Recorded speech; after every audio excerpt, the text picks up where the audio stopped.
Well, what's up again there, guys? Brian here at 3TR, and just want to say Happy New Year. Welcome to the first episode of the People's Questions in 2017, episode 251. Today we got a pretty standard episode of questions, just from about a good number of you. I don't think I got any, I think I might have one or two newbies, so that'll be good to welcome them to the channel for the first time in the new year. So starting off real simple with the first question coming from Deafening Giraffes, which you sent in two questions, which I should only take one, but just because I'm nice, I'll answer both of them. And you want to know, what kind of music do I listen to, and have I been to any cool concerts? No, I've never been to any concerts, but in terms of music I listen to, I'll listen to just about anything except from any popular artists today. I don't like country music. I don't like any dubstep shit. That's about it. I could do a whole video of what I like and like what I don't like, so that's just a kind of a cryptic answer. Next question comes from Tanuki Player, and you want to know, what new world would I like to see in Kingdom Hearts 3? I would love to see a Toy Story world, or an Atlantis The Lost Empire world. I kind of would have hoped that they would have done a Final Fantasy world by now, but they've kind of, I think they've like unofficially stated that they have no plans on doing a Final Fantasy world. I think the closest we've gotten is maybe Trevor's Town, but in terms of Disney worlds, definitely a Toy Story or Atlantis Lost in the Lost Empire. Next question comes from Macha Wesker, and you want to know, if Kratos was a Force sensitive, which lightsaber form do you think he would be most interested in learning? Oh, that's an obvious one. Number one, he wouldn't be a Jedi. That's number one. Way too angry of a character. I think he would definitely be, without question, a Juyo Form 7 practitioner. But in order to really study Juyo, you have to master a couple other forms, so I think he would have to dabble in at least forms 1 Sicho, 4 Taru, and definitely 5 Xian/Gemso. But he would only just dabble in those so he could go into Form 7. Form 7 is by far the most aggressive fighting form. In fact, Palpatine himself stated that it was borderline a Sith fighting form, and when it comes to Kratos, as psychotic and crazy and as aggressive as he is, he would enjoy learning Juyo. There's no question. The next question comes from Sansko Scarpino, and you want to know, what is the funniest scene in anything I've watched? I think the funniest scene I've ever seen in a film in general had to be in 22nd Jump Street. And I think it was the scene when you find out that Jonah Hill has been sleeping with Ice Cube's daughter. When I saw that scene, I think that's probably one of the few times the entire theater erupted and I was just bawling and laughing with tears. I think that's still probably one of the funniest scenes I've ever seen. Like that was just perfectly timed. The next question comes from, I believe, a good friend of mine, going by the name of Mr. Matt Cruz. And you want to know, what non-Force sensitive character from any universe do I think would make a great Jedi or Sith? I think that Captain Rex would make a solid Jedi. I think that there have been some Force-sensitive clones, at least in the expanded universe, the Legends continuity. But I think he would have made a fantastic Jedi. And the fact that he removed his little inhibitor chip means he wouldn't have fallen victim to Order 66. So yeah, Rex is by far my favorite clone of all time, so I would have loved to see him become a Jedi. Next question comes from Matthew Mr. M. Keller, and you want to know, who do I think the Jedi... Wait a second. I always have trouble with how you spell these ones. Okay, I gotta say this slowly. What do I think the Jedi will have been better with time? The Asari or the... Okay. You got like 3 questions and you've kind of worded them in a weird way where it's not really a sentence. I think your question is, between these two races, who would make better Jedi? And these are two races from Mass Effect. So you're asking, would the Turians or the Asari make better Jedi? I think the Asari would make better Jedi. I think the Turians are simply too warlike to want to follow the Jedi code. I think the Asari could actually do it. I think that their connection to biotics and their ability to manipulate the mind, I think that would absolutely benefit the Jedi big time. The next question comes from, I believe, the first newbie of the episode, going by the name of Andrew Rogers. Really nice name. And you want to know, were there any versus matchups that I've done that made me feel like I'd been wrong, or I would have wanted to research enough? Which ones would you ever remake them? Okay, this is an interesting one. Any matchups that I've done I think are wrong? No. Are there any matchups I think I could have done a little bit more research? Yes. I think I'd go back to some of the earlier ones. The one that sticks out to me the most is probably my Orin versus Squall matchup. I don't really think I went enough into depth with Squall's magic, simply because I don't think he's really that strong of a magic user. I knew the one thing that everyone was going to hit me with the most was Guardian Forces. And I wanted to clarify that in this matchup, you can't use summonings. The only matchup that I allowed summonings was probably Yuna versus Aerith, and that's because Yuna is a summoner. That's her primary function, and even in that matchup, I said she's not going to use her summonings. She's probably the one character I would allow for her to use her summonings, but in that particular matchup, I don't believe Yuna would want to use her summonings against Aerith. But yeah, apart from that one, you can always do more research, because as time goes on, more information on characters gets released. So information I have on Cloud, which is always up to date, 5 years from now, obviously more information about Cloud will probably be released, and that will probably change the whole dynamic of the character. And so there's always room for research, because more information is always being released. But in terms of matchups that I've done, I think I've made my points pretty clear, so I can't think of any that I would say are wrong, or at least in my opinion that I think I'm wrong. I'm usually pretty... I think I pretty much stand my ground for all my matchups. The next question is one of two questions that's going to get kind of personal, and coming from Mr. Glynn Bashar, and he wants to know, will I watch episode 8 with Carrie Fisher's passing? I'm leaning more towards a no. I just hated episode 7 so much. I don't really see a reason to watch 8. It's gonna be shit.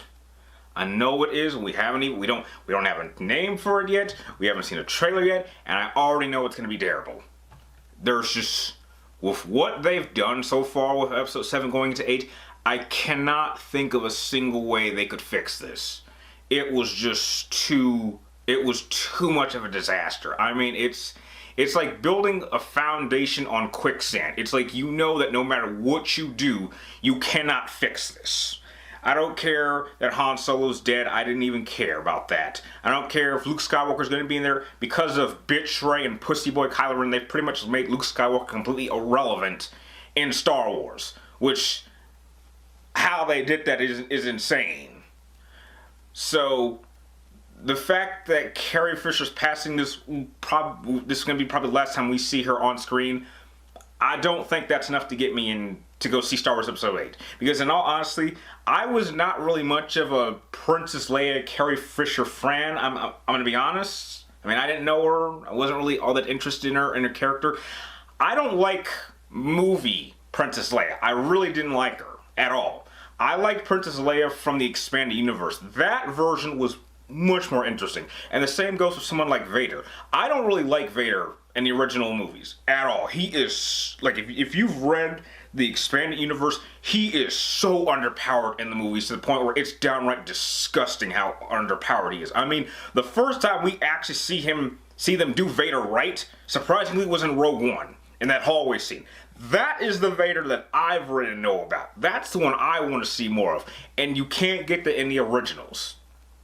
So, despite Carrie Fisher's passing, I will most likely not see Episode 8. The only way I'm going to see Episode 8 is if someone tells me that Rey loses a body part, or she gets seriously injured. That is the only way I'm going to go see that. That will be worth the price of admission to see that happen, because I hate that character so much. So as it stands right now, no, I will not be seeing episode 8. Going into the next question comes from Hydrogoblood 881, and you want to know, do I think that the Normandy crew from Mass Effect could somehow come into the Clone Wars with their bionic and weapons and help the Republic?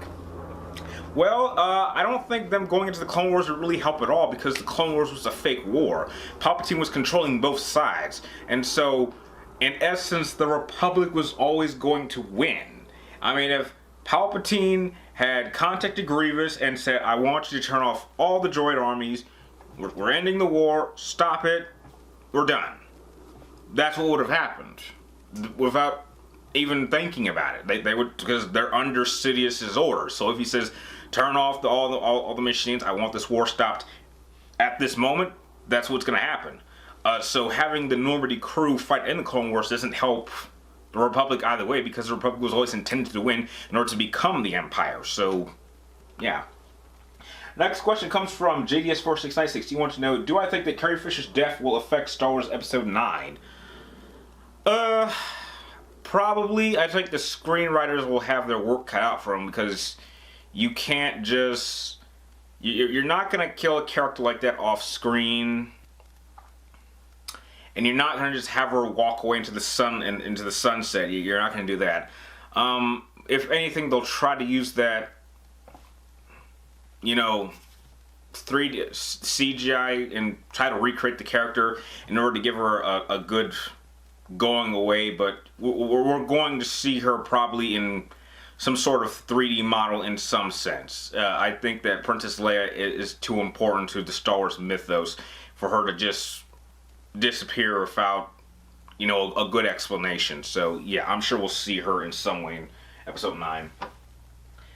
And let's see, the next question comes from John Allen, and he wants to know, could the Jedi Council have been responsible for the Jedi's fall to the dark because their restriction of the Jedi's ways and acts and lives of being to the Order? Yeah.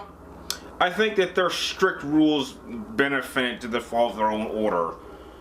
Because I think, especially with because some people don't want to be too strict. I mean, if you actually look at the Jedi Order before the Dark Times, it was very, very strict. And Luke Skywalker, after he'd rebuilt it, made sure to change up the rules. And even before the Dark Times, it was not, there weren't too many restrictions. I think it was only after, I want to say, the Jedi Civil War that these rules were kind of put into place. Because back then, Jedi were allowed to marry. They were allowed to have children and families. This did not become effective, at least until sometime before the Dark Times happened. And that's when they got really, really strict. And I think having those restrictions caused problems. I think if they hadn't had those restrictions, Anakin would not have felt compelled to keep his marriage to Padme a secret, and he would have been okay with that. And I think that there's so many things that would have changed. So yeah, I think that their restriction and just not even teaching about the dark side was a bad idea. It's always best to kind of show people why the dark side is not a good thing than just to say, oh, it's evil. Explain. Because good and evil is a point of view. What the Jedi considered evil, the Sith didn't think they were evil. They never thought they were evil. They thought that they were doing what they thought was best for the galaxy. They just had a different point of view. And as we know in Star Wars, different points of views are pretty important when it comes to establishing morals. So, yeah. The next question, and I believe possibly the second to last question, comes from MichaelBenn. And you want to know, what game do I want to do a Let's Play for after Resident Evil 4? I don't know.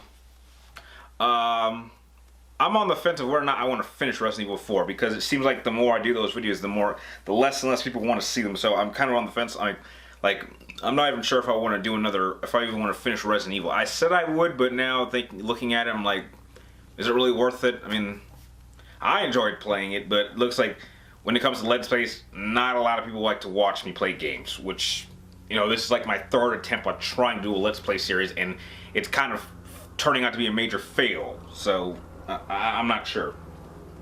And the last question of the episode comes from the only, or I believe the last newbie of the episode, coming from JessCom03. And he wants to know, do I think book or comic book adaptation should always follow what character is and looks or does, and thinks it doesn't matter? It's about the personality. I think it depends. You have to do it from character to character basis. I think you can make some change to characters as long as you keep the core elements of that character intact. You don't necessarily have to make sure their look is consistent, because there are multiple different variations of their look. So you can't really say that any one character has a definitive look. But I guess as long as you keep the personality the same, I think you can get away with just about changes that you make with the characters. So as long as you keep that intact, I think you'll be okay in terms of comic book character adaptations into movies. And with that, those are the questions you guys sent for this episode. I'd like to thank all of you guys for making this episode possible, jumping right into the new year. If you guys have any more questions you would like me to answer in next week's episode 222, make sure you type them down below. But make sure you get them in to me before next Wednesday, before I start filming this, and make sure you pick only one question per person. And like always, I'd like to thank you guys for watching, because I will see you next time.